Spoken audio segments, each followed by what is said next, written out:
We start today asking what's driving that stock market downturn, which began this week. On Wednesday, the Dow Jones dropped 818 points. The S&P 500 fell by 3.3%, and the Nasdaq closed down 4%. One barometer is up, though. That's the so-called investor fear gauge. The day's financial slump led the SIBO Volatility Index, which is designed to indicate the market's 30-day projection, to soar by 6% in just 24 hours. Global markets reacted Thursday morning, taking a tumble of their own. Japan's Nikkei index plummeted 915 points on Thursday alone, following a week of sustained decline. In London, the Financial Times Stock Exchange closed just under 130 points down. And here's a fun fact. Wednesday's market mayhem actually cost billionaire Warren Buffett's personal fortune $3.5 billion. But if you think that's absurd, it's nothing compared to the suffering of Amazon CEO Jeff Bezos, who lost $7.5 billion as a result of the market dip. Rising interest rates and trade war anxiety have been cited as reasons for the fall. Managing Director of the International Monetary Fund, Christine Lagarde, issued the following warning ahead of Wednesday's developments. If the current trade disputes were to escalate further, they could deliver a shock to a broader range of emerging and developing economies. So my key message today is that we need to manage the risks, step up reforms, and modernize the multilateral system. Or to put it in shipping terms, we need to steer the boat and not drift.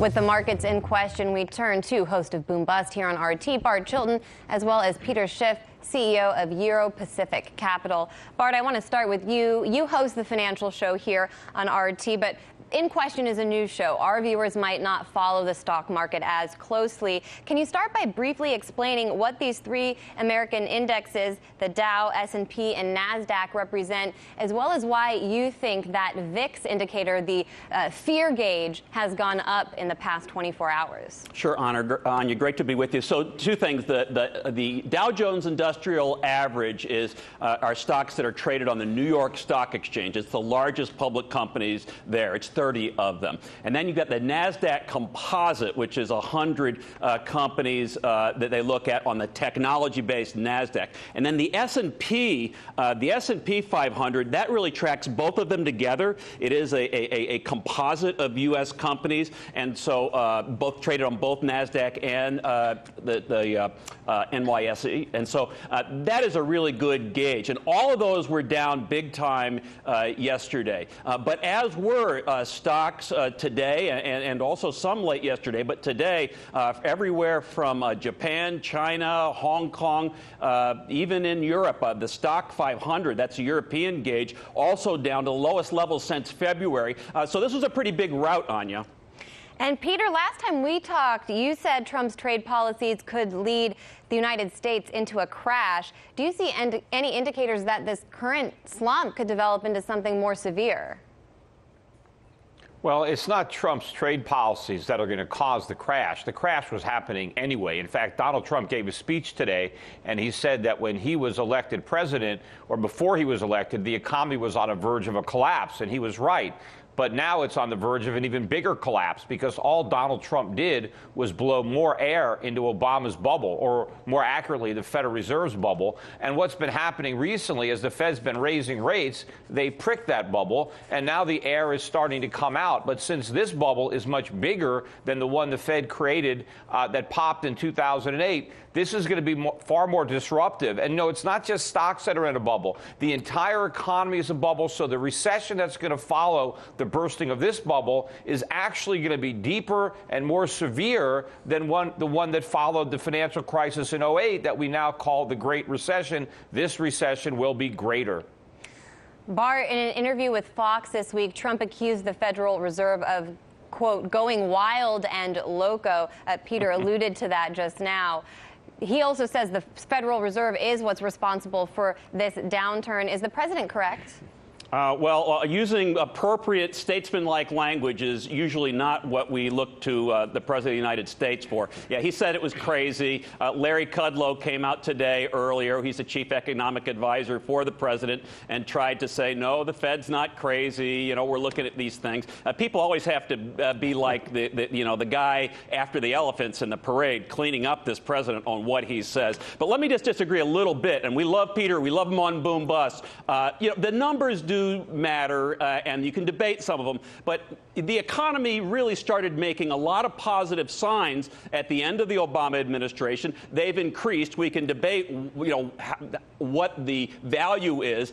We asked Peter the other day about wage growth. We've seen some wage growth, but we've also seen consumer prices going up. And so if you look at those numbers, 2.7% wage growth, Anya, last month versus a 2.7% increase in the consumer price index. That only means wages are just growing a little bit. So the folks that are making money, there's a big inequality gap in this country, and 1% of the capital and the wealth in this country are owned by 50%. That continues to exacerbate, and I don't doubt, Peter, that we may be coming up to some recession. I'm not sure when it's going to happen, but this is a correction, and there may be more to come. Well, Peter, the market can only ride like a bull for so long. The nature of our economy is that it goes through these booms and busts, hence the name of Bart's show. Why is that? Why can't we come up with something a bit more secure?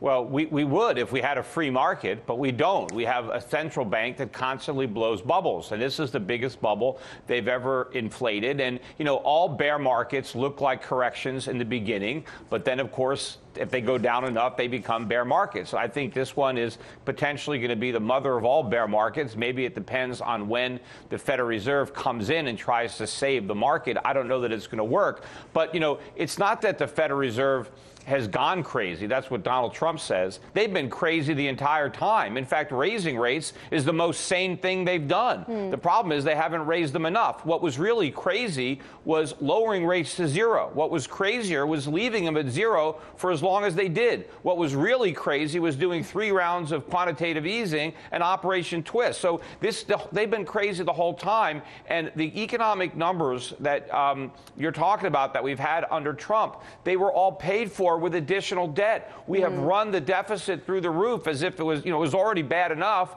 but we jacked up government spending, we reduced revenues to finance it, and we bought ourselves some more time, but at great cost, because now we just have a bigger bubble.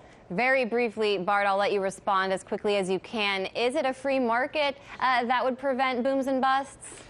No, we've got a free market, but Peter's right. There are some sideboards on it. The Fed is one. Regulation is another. I think we've got the best markets in the world. But the bottom line is, yeah, things are improving, but he is right that debt is a problem. The debt that we have now is largely a result of a $1.5 trillion tax cut that was passed. That's helped the economy, but it's like we're all coked up, and sooner or later, we're going to come down to reality. And Peter may be right that it'll happen sooner than later. We'll have to keep an eye on it.